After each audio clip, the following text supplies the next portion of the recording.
Hey guys, welcome to September's wrap-up video.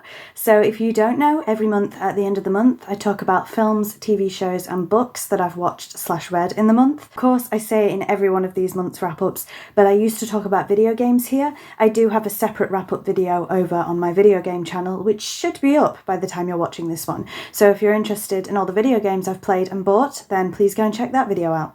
So we'll start with films, all the films I watched in September. It will come as no surprise to you that I didn't watch any films. I say this in most of the wrap-ups. September has been a very strange month for me. I'm not going to get too much into my personal life, but I haven't really had time to do a lot. I definitely need to spend more time watching films. I just don't, for some reason. I don't know why. But we'll move straight on. No films, I'm afraid, to TV shows. And the only TV show I have to talk about is Buffy the Vampire Slayer. So I spoke about it in last month's wrap-up. I'm doing a rewatch for the 1000th time of Buffy the Vampire Slayer. This is my husband's second time watching the show, and he's enjoying it as much as he did the first, so I'm pretty happy. We are currently on season 4. I don't want to say too much. I don't want to spoil Buffy in case you've never watched it, but I absolutely love Buffy. I talk about Buffy so much on this channel, so I'm not going to talk about it too much here. But yes, the only TV show is Buffy the Vampire Slayer. So we finally move on to books, and I have 3 books to show you. I show this in every month's wrap-up, so I'm not going to talk about it too much. 52 Lists for Happiness by Maria Seal. Like I say, I've spoke about this every month since January. It's basically 52 lists that help me with my anxiety and things. Every Sunday I sit down and do one of these lists. So the next book I showed in last month's wrap-up, I believe, and that is Fire and Blood by George R.R. Martin. I finished this month, a hefty book, as you can see. So this is the history of the Targaryen dynasty.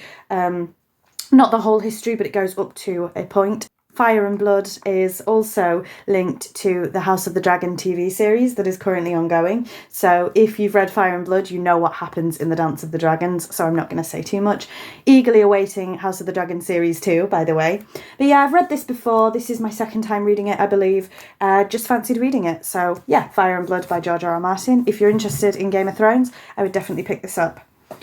And the final book I have to show you, but I do want to show you one more thing just before we finish, is I finally managed to get round to buying and reading Tom Felton's autobiography, Beyond the Wand. So yes, this has been out for a while, and it's took me a long time to get to the book, but I finally read it. So yeah, an autobiography by Tom Felton, who of course played Draco Malfoy in the Harry Potter series. I'll show you the back as well in case you're interested.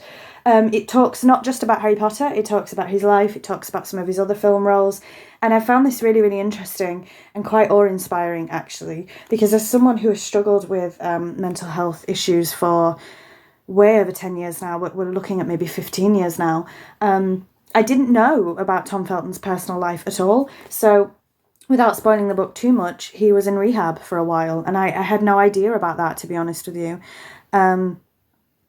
And the way that he describes things in this book, I just think are so awe-inspiring. I really, really do. And if I had a platform like Tom Felton does, he's obviously quite a recognised name. This is the kind of thing that I would like to write and talk to other people about. And of course, learning more behind the scenes of Harry Potter, I love that kind of thing. But yeah, I would highly recommend Beyond the Wand by Tom Felton. I think it's a really, really good autobiography. So that's actually all the books that I read this month, but I do want to show you one more thing, which hopefully will be in next month's wrap-up. I finally bought A Court of Thorns and Roses by Sarah J. Maas. So I have never read A Court of Thorns and Roses. This is all 5 books, I believe. I think the 6th one is coming. I'm not in this fandom at all. Everybody I've spoken to has said how much I will love A Court of Thorns and Roses. As you can see, I haven't even opened mine yet, but I did buy this month. I've been too busy to sit and read them though. So hopefully you will hear about these more in next month's wrap-up. But that's it. That's all the films, TV shows and books that I've watched/read this month.